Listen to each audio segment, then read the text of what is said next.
India మరియు Australia మధ్య జరిగిన రెండవ టీ20 మ్యాచ్ గురించి మనం మాట్లాడుకుందాం. మెల్బోర్న్ వేదికగా జరిగిన ఈ మ్యాచ్లో ఆస్ట్రేలియా 4 వికెట్ల తేడాతో ఘన విజయం సాధించి సిరీస్లో 1-0 ఆధిక్యం సంపాదించింది. అసలు ఇండియా ఎక్కడ తప్పు చేసింది? అభిషేక్ శర్మ అద్భుతమైన ఇన్నింగ్స్ ఎందుకు వృధా అయింది? పూర్తి వివరాల్లోకి వెళ్దాం పదండి. ఈ మ్యాచ్లో టాస్ గెలిచి బౌలింగ్ ఎంచుకున్న ఆస్ట్రేలియా ఆరంభం నుంచే ఇండియాని దెబ్బకొట్టింది. ముఖ్యంగా ఆస్ట్రేలియా పేసర్ జేష్ హేజల్వుడ్ తన స్పెల్తో టీమిండియా బ్యాటింగ్ ఆర్డర్ను కుప్పకూల్చాడు. అతను తన 4 ఓవర్ల స్పెల్లో కేవలం 13 పరుగులు మాత్రమే ఇచ్చి 3 కీలక వికెట్లు పడగొట్టాడు. ఇది ఒక మాస్టర్ క్లాస్ బౌలింగ్ అనే చెప్పాలి. హేజల్వుడ్ దాటికి సుమన్ గిల్, సూర్యకుమార్ యాదవ్, తిలక్ వర్మ ఇలా టాప్ ఆర్డర్ బ్యాట్స్మెన్ ఎవరూ నిలబడలేకపోయారు.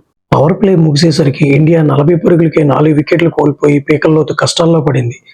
ఒకవైపు వికెట్లు వరుసగా పడుతున్నా మరో ఎండ్లో యువ సంచలనం అభిషేక్ శర్మ మాత్రం ఒంటరిగా పోరాటం చేశాడు.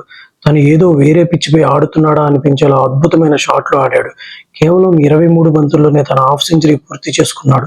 మొత్తం 37 బంతుల్లో 68 పరుగులు చేసి అద్భుతమైన ఇన్నింగ్స్ ఆడాడు. అతని చివరిలో హర్షిత్ రాణా 33 బంతుల్లో 35 రన్స్ చేసి కొంచెం సపోర్ట్ ఇచ్చాడు. కానీ మిగతా బ్యాట్స్మెన్లు ఎవరూ రాణించకపోవడంతో ఇండియా 125 పరుగులకే ఆలౌట్ అయ్యింది.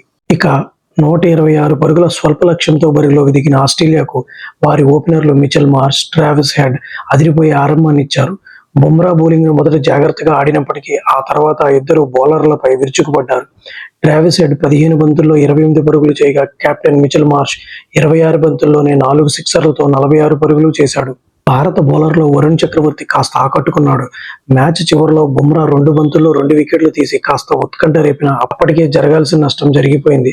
ఆస్ట్రేలియా సునాయాసంగా ఇంకా 40 బంతులు మిగిలి ఉండగానే 6 వికెట్లు కోల్పోయి లక్ష్యాన్ని ఛేదించింది.